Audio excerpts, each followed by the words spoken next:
2021ರ ಬೆಂಗಳೂರು ವಕೀಲರ ಸಂಘದ ಚುನಾವಣೆಯಲ್ಲಿ ಶ್ರೀ ವಿವೇಕ್ ಸುಬ್ಬಾರೆಡ್ಡಿ ಅವರು ತಾವು ಅಧ್ಯಕ್ಷರಾದರೆ ವಕೀಲರಿಗೆ ರಿಯಾಯಿತಿ ದರದಲ್ಲಿ ಬಿಡಿಎ ಫ್ಲಾಟ್ಸ್ಗಳನ್ನು ಕೊಡಿಸುವುದಾಗಿ ಭರವಸೆಯನ್ನ ನೀಡಿದ್ರು. ಚುನಾವಣೆಯಲ್ಲಿ ಗೆದ್ದ ದಿನದಿಂದಲೇ ಈ ನಿಟ್ಟಿನಲ್ಲಿ ಕಾರ್ಯಪ್ರವೃತ್ತರಾದ ವಿವೇಕ್ ಸುಬ್ಬಾರೆಡ್ಡಿ ಅವರು ಸಂಘದ ಪ್ರಧಾನ ಕಾರ್ಯದರ್ಶಿಗಳು, ಖಜಾಂಚಿಗಳು ಹಾಗೂ ಕಾರ್ಯಕಾರಿ ಸಮಿತಿಯ ಸದಸ್ಯರ ಜೊತೆಗೂಡಿ ಅಂದಿನ ಬಿಡಿಎ ಅಧ್ಯಕ್ಷರಾದ ಶ್ರೀ ವಿಶ್ವನಾಥ್ ಅವರೊಂದಿಗೆ ನಿರಂತರ ಸಂಪರ್ಕದಲ್ಲಿದ್ದು, ಅಂದಿನ ಮುಖ್ಯಮಂತ್ರಿಗಳಾದ ಶ್ರೀ ಬಸವರಾಜ ಬೊಮ್ಮಾಯಿ ಅವರ ಜೊತೆ ಹಲವು ಬಾರಿ ಚರ್ಚಿಸಿ ಸರ್ಕಾರದ ಮಟ್ಟದಲ್ಲಿ ತಮ್ಮ ಬೇಡಿಕೆಯನ್ನ ಈಡೇರಿಸಲು ಒಪ್ಪಿಗೆಯನ್ನ ಪಡೆದರು.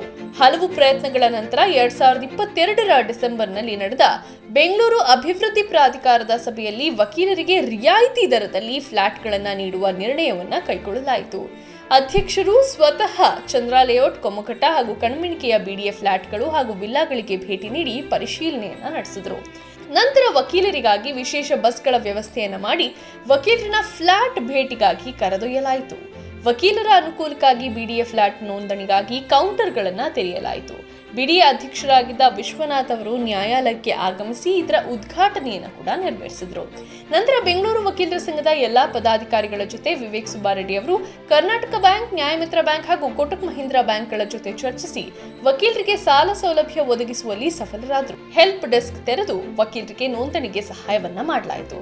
ಈ ಎಲ್ಲಾ ಪ್ರಯತ್ನಗಳ ಫಲವಾಗಿ ಹಲವು ವಕೀಲರು 12% ರಿಯಾಯಿತಿಯೊಂದಿಗೆ ಬಿಡಿಎ ಫ್ಲಾಟ್ ಪಡೆದು ಗೃಹ ಪ್ರವೇಶವನ್ನ ಕೂಡ ಮಾಡಿದರು.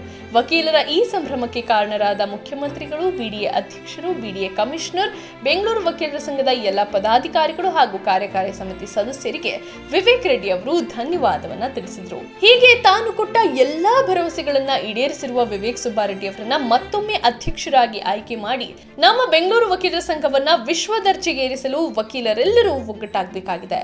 ಬನ್ನಿ, ಮತ್ತೊಮ್ಮೆ ವಿವೇಕ್ ಸುಬ್ಬಾರೆಡ್ಡಿ ಅವರನ್ನ ಬೆಂಬಲಿಸಿ ಅಭಿವೃದ್ಧಿಗೆ ಕೈಜೋಡಿಸಿ.